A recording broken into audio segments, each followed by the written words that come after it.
Hello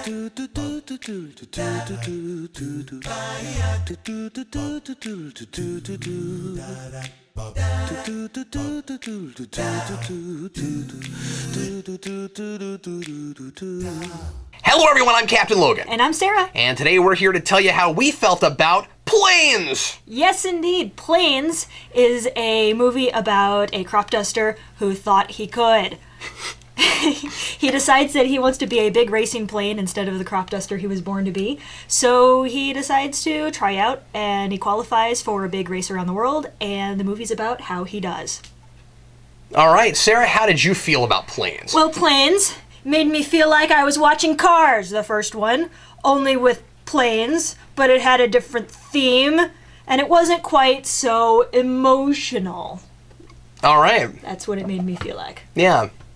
So what about that? Well, I thought... What did you think of it overall? It was a really cute, fun movie. Mm-hmm. I thoroughly enjoyed myself. I sat back, relaxed, had my invisible tub of popcorn, mm-hmm. and I just had fun with it. It didn't have the emotional resonance of Cars, but I liked the story, I liked the characters, for the most part, and it really wasn't complicated. It was just a story about a plane who thought he could race. And he did. So, it was very simple. So, verdict? My verdict is, I'm feeling it. Okay, this movie made me feel like I wish this movie hadn't come out after Monsters University. I hear you there. My biggest problem with this movie is that I cannot separate it from Pixar films. And it's irritating because it's a spin-off of two Pixar films. So they give us this, in my mind, mediocre by comparison movie that is in the same universe as Cars, which was a movie that I liked a lot. A lot of people didn't. I've always been. I've always been on the record as saying Cars is one of my favorite Pixar films, and I'm not the norm on that. Cars 2 wasn't as good, and I understand why a lot of people didn't like that movie, but still at least funnier and more energetic than this one. To me, I felt like this was like Pixar's B-team. This was like, because it is Disney animation instead of Pixar, and it was like, well, we don't have as great of a story to tell, and this is mostly just going to be a merchandising cash-in so that we can sell a whole lot of Planes products and keep the Cars line going. I was afraid of that. Because the thing is, when I first heard this movie was going to come out, of course, I like Cars, and so I was like, this could be awesome. I liked the idea of seeing the planes in the Cars universe and see what that was all like. Ultimately kind of uninspired, I thought, and it was the big fear I had going in, and it kind of ended up being the thing I was afraid it would be, which was just, I mean, it's not bad, it's not like offensive or it's not terrible, but it's not anything like up to spec to Cars, and it was a half an hour before I even chuckled, and it's not that there weren't plenty of jokes being thrown around. I just didn't find them funny. I thought it was lame. The whole time. Well, I think I would have found it that way anyway. I mean, yeah, part of it is I can't help but compare it to other things, and part of it also is I just don't think it's a very inspired script. Yeah. I feel like a lot of the characters are not just stereotypes. Because, I mean, you're going to have a little bit of that. That's not such a big deal. Although, again, with Cars, I felt like everybody had kind of a memorable personality. I didn't find any of these characters very memorable. Yeah. And I thought that that the worst part about it was that a lot of the supporting characters were just ethnic stereotypes. Yeah. And so that was kind of a problem for me. Anyway, it had its moments. There were things that I thought were really hilarious, and I'll get in a couple of those in a minute when we start talking about it. But like, I'm not saying, I don't want to say don't see it. Because, I mean, like, again, it's hard not to hold it to a higher standard than I would, say, like another animation house, you know? Like, if DreamWorks had made something like this, I might have liked it a little better than I did. Well, I think I still would have felt the same way about it, I just wouldn't have been as disappointed, if that makes any sense, you know what I mean? Taking it on its own terms, there could have been more here. I felt like it was kind of safe. I felt like when you get to the end and you have the very spelled out message at the end, it's really safe. And the difficulty is the message at the end of this is about the same themes as Monsters University, and it did it more soberly and with more thoughtfulness. Mm-hmm.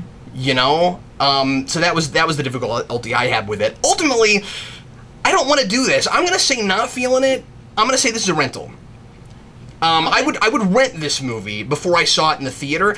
Show it to your kids. Again, there's nothing wrong with it. It's not like offensive or anything, but there's nothing new here. We've seen this formula a million times. Oh, yeah. And if we're coming, whether it's got Pixar on the banner or not, mm-hmm. when we're coming out of Cars, I expect something less formulaic than this. That's the big problem people have with Cars 2. I felt like this is even more formulaic than that movie was. Anyway, that's how I felt about it. So yeah, it felt to me like a knockoff of Cars. It really did. I felt like that's not good because it's a spin-off. Well, I felt like they hit a lot of the same beats. I thought a lot of the characters were actually knockoffs of characters of Cars. I mean, the main character, he wasn't an experienced race car or anything. He was the opposite, but he was still. I could still see the match of their characters, and then the supporting characters. You know, that. The big one is the military plane. Yeah, exactly. Who is like exactly the same character as Doc, the coach in the first in Cars, yeah. Except that he's got the more tainted background, which I kind of appreciated. Yeah. That was okay. You know, actually, I would say that if Doc had that in his background, he would have actually been an even more compelling character. So I mean, there's some, I don't know. Again, there's some spark of life here and there. Yeah, and so I couldn't necessarily pan it because I actually enjoyed it, and I'm not panning it. I knew going into it. I mean, I enjoyed things about it, but the commercials tell you what it's going to be, and it was. It definitely was that. Did you not feel like some of the jokes kind of fell flat? A few of them did, especially when most of them related to that love pursuit story between the Mexican plane and the Canadian plane. That wasn't as funny as I think they intended it to be. But other than that, I thought most of the other ones were okay. Really? Yeah. I don't know, man. Most of the humor didn't hit for me until like the second half. It got funnier and it started engaging me more as it went along, which is really interesting. Because a thing like this usually will hit the ground running and then it'll lose steam. Mm-hmm. This movie I felt like was kind of, to use a plane allegory, it was on the runway way too long. Yeah. And then it took off in about the middle. And there was a place where I laughed out loud, and I finally let loose a little bit and started finding it more of it enjoyable after that. The big joke that I thought was absolutely hysterical was the business about the Indian cars thinking that having this belief system that when cars die they get recycled into tractors because the tractors in the Cars universe are cows. That's hilarious. That was really funny. I mean, I've got to give them credit where it's due. There's some spark of comedic genius in this movie. Yeah. But then there's a lot of other stuff where I'm just like, that's too corny for this world that we're in. Yeah, although I like corny. Well, I like some corny. Yeah. But I don't know. So it could be that's why it's the a jokes... taste issue, yeah. The jokes fell better on me than they did on you. But once I got that and some other things like it later on, I was like, no, I mean, like we got to see the Statue of Liberty. That was pretty hilarious. Yeah, it was really funny. One thing that Aaron Dicer, who's a big Pixar fan and doesn't like Cars, Cars is toward the bottom of his list. He and I have talked about this a lot, and one thing that he says and other critics say about Cars is that it's difficult to get into that universe because they get stopped by just the basic premise of the world is run by these things that were clearly designed to have people riding in them. And that stops him. And with planes, I found that more awkward than I did in either of the two Cars movies. Yeah. because more than they did in the other movies, they keep talking about being manufactured as opposed to being born, and like having parts that get built, and they get. How did they get made in the first place? I always wondered that. And secondly, there's all these buildings that were clearly built for people to walk in. I thought the views of New York City, that's really the place that took me out, was, well, are there cars living in those skyscrapers, or who lives in the skyscrapers? Do planes fly in at the upper levels? But it doesn't really look very much different than what you would imagine a skyscraper to look like. We saw was it the Taj Mahal, or we saw that, and I was just like, I don't buy cars or living in the Taj Mahal, stuff like that. But maybe that's supposed to be absurdist humor. Yeah, So. I always just took it as the universe, and some things are funny where they actually thought about it, like the storks or the white. I loved herons that. or whatever they were, just taken off in their airplanes, but obviously animal airplanes. I just always love it when they insert the little animal planes like that. Yeah, they did cars. bug planes at the end of Cars, and I thought that was so surreal and interesting. Yeah, I just love that. Like they're part of nature. Yeah. Did you find the protagonist compelling, or just kind of run-of-the-mill children's movie? At first, I was just following him along because I went to this movie, so I should see where he goes. But I wasn't really intrigued until, like you said, about halfway through the film, and then suddenly, okay, I'm buying him a little bit more. I'm more wrapped up in his story, but I didn't really latch onto him from the beginning. He was a nice guy. I liked him. Yeah. But he wasn't anything special, if you know what I mean. Yeah, that's how I felt. And as a character arc, and this can be done well, and this wasn't really a problem, but I was surprised by it. Again, it's just really safe. For a character arc, it wasn't really about him having an opportunity for change or learning anything, as it was him kind of changing the world by his own kind of more positive worldview. And that was okay. I just, again, I guess I keep saying this. It was just safe. You get to the end, and without giving away the ending, it's really predictable. Yeah. Almost predictable to the point where you wouldn't think they'd go there. There is a moment toward the end of again, I can't help but compare things. These things especially. You get to the end of Monsters University, and that movie, there's this moment where you almost think that it's going to go in the most stereotypical and predictable way that it possibly could go. And the moment when you discover what really happened, it elevates it like 10 times above where it was before. Yeah. And I was waiting for that in this movie, and when it did the thing that... And when I say typical, I mean typical for, like, if this movie had been made in the early 80s. Like, almost such a stereotype and such a trite thing that you wouldn't think anybody would go there now. And when they went there, I went, okay, so this is just a feel-good movie. Yeah, and it was. It really was. If you want a feel-good movie, this is it. And I actually really like those. I appreciated it. Yeah, I know you do. And so you weren't let down by that? I wasn't let down. Okay, all right. Like I said, the previews told it all. I knew it wasn't going to be deep. I knew it wasn't going to really emotionally resonate like the first Cars film did. Yeah. And I figured it was just going to be a nice, fun popcorn movie that you go and take your kid to. And hey, it was. I just had fun at the movie. I guess the reason I wanted it to be more than that, and yeah, I'm with you, I expected it to be that too. I was just hoping maybe I'd get lucky and there was a spark of something more there, because I would have been, I would have been a lot more fine with that if it hadn't been a spin-off of something I thought was so much better. Yeah. And also if it hadn't been, like you wrote, so close to the original. Did it have to be racing again? Yeah. Like, did it have to be that? We couldn't come up with something else to do with airplanes? Yeah. No, I agree with you. And the thing about racing... Again, I never want to rewrite movies. That's what we got, so I have to take it on those terms, but really we couldn't come up with something else? Only so many ways to make a racing movie. Yeah, that's the problem. Is we can't keep making the same sports movie inside this universe. Yeah. I mean, the big question in a racing movie is, does the protagonist win or does he lose? And what do you do with that? And what are the themes that you're trying to pull together based on that outcome? And, well, I mean, that's what we have here. We just have the cookie cutter racing movie.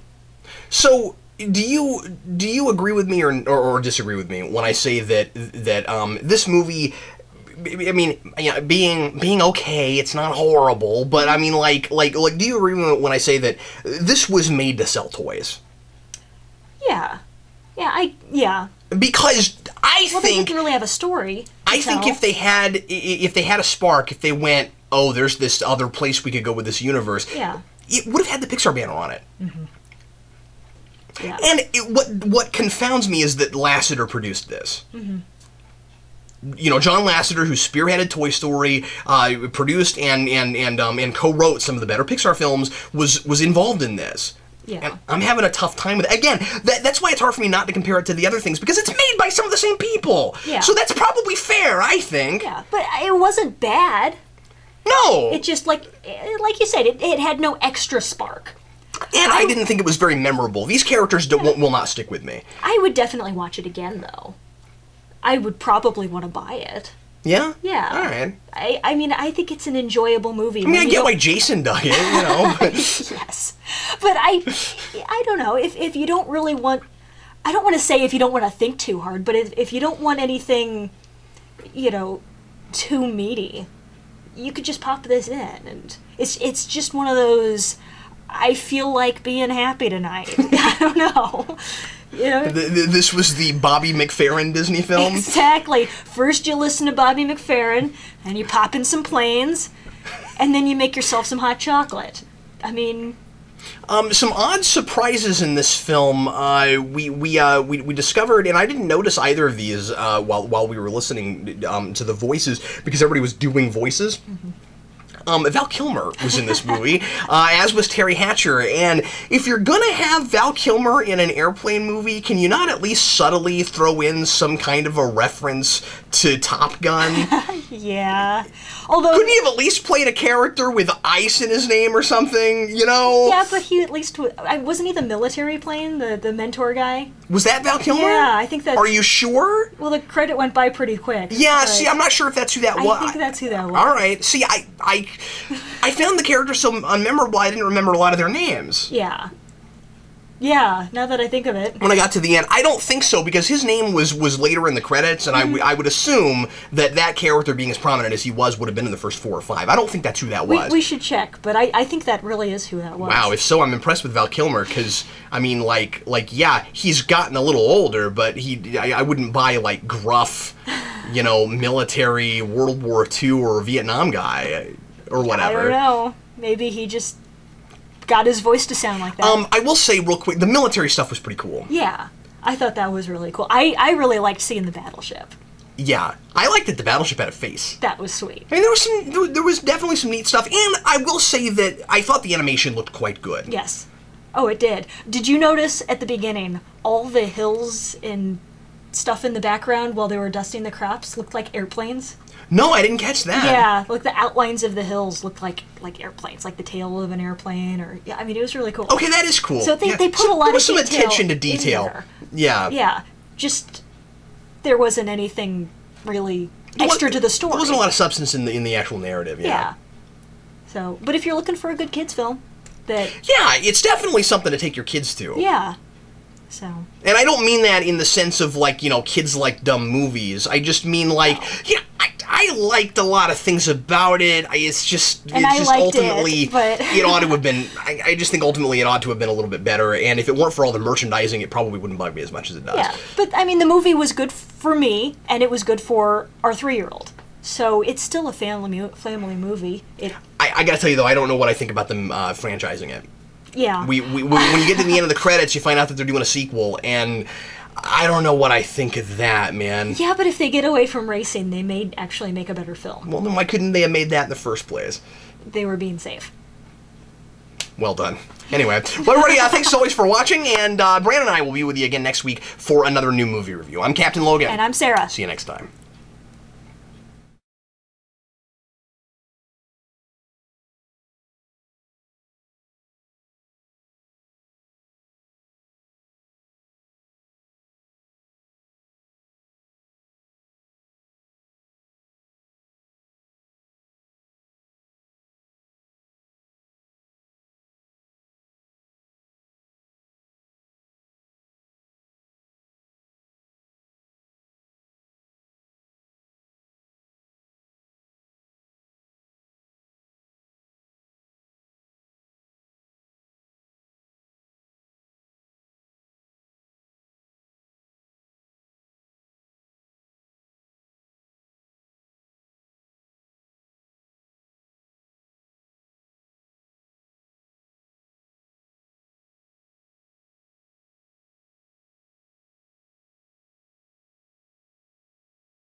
do do do do do do do do do do do